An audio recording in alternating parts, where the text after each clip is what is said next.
The Shark Deck.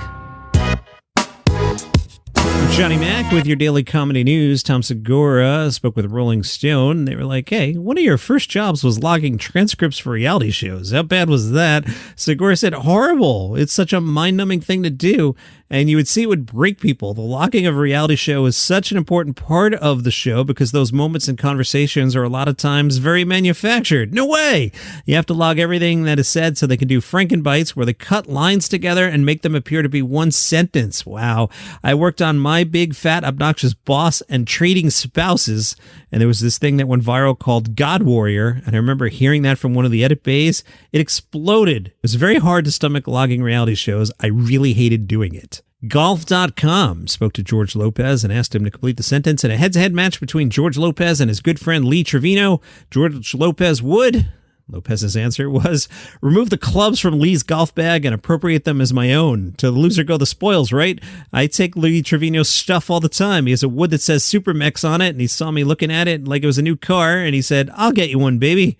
All right, George Lopez, what's your go-to golf joke? And he said, an old guy's on the 13th tee, and on a nearby street, a funeral procession is going by. Black limousine, line of cars, flowers, the whole thing. And the golfer takes off his hat and puts it over his heart. And the guys in his group are like, wow, that's really respectful. And he goes, hey, we were married for 55 years.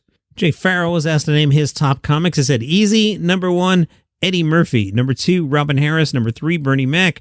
4, Chris Rock. 5, Dave Chappelle. Above all of them, Richard Pryor.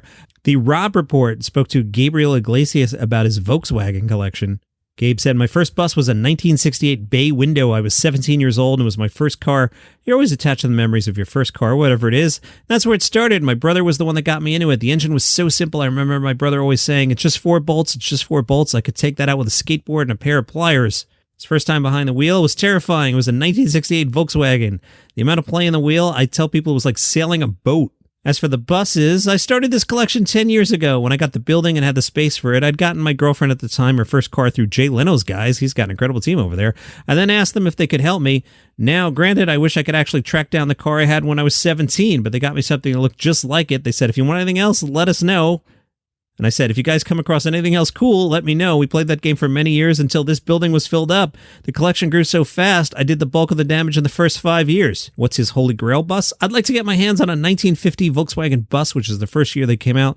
There are a few people that have some, but I'm not willing to pay what they want. I do have some cars in the works that aren't necessarily buses. I have a Carmen Ghia being worked on right now, a Thing, a Fastback, and a Bug. There are about 10 cars that are currently being restored. As for the collection, I don't get to drive them all as much as I'd like to. I'm always working. I'm on the road 46 weeks of the year, so when I do get to take them out, it's pretty cool. Some fun facts from Sportskeeda. The headline, Shane Gillis's high school and college football career. All right, fun facts. You ready? Gillis played offensive tackle for Trinity High School in Camp Hill, Pennsylvania. He got scholarship offers from institutions that wanted him to join their football program, says the Sportskeeda. Initially, he enrolled in the U.S. Military Academy, but didn't complete his first year before quitting. His next stop was at Elon University, where he played college football, but not for long. Then he went to West Chester University, where he eventually graduated. Then he moved to Spain, where he taught English. Started performing comedy in 2012. Nimesh Patel told High Times, my first writing job was with the Oscars and Chris Rock. Being in that writer's room with about 20 people, and I was relatively new in comedy, it was intimidating, but I learned from that experience that there was no need to be timid. You're in the room for a reason, so to throw a bunch of stuff out and see what happens. I had a similar approach when I was at SNL. As for how it impacted my writing on stage, it taught me that it's a numbers game. Just keep throwing stuff out there, and even if I bombed in front of Chris Rock and other funny people, bombing in front of non-comedians shouldn't bother me as much. It's about being comfortable with throwing things out there and experimenting.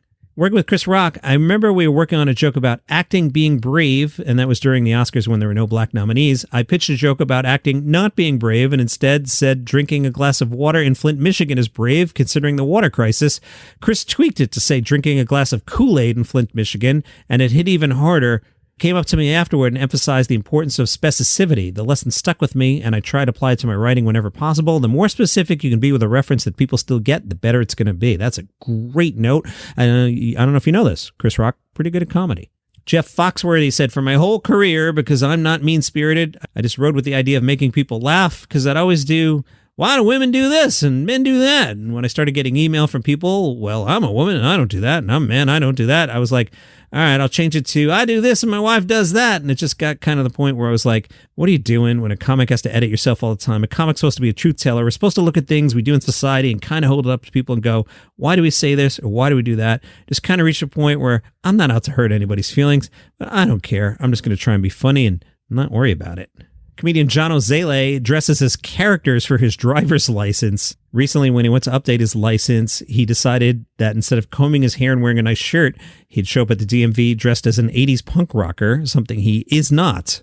He said, my family has a tradition of being officially documented by the government as characters because the government doesn't know we're not those people. My dad started this tradition in the 70s.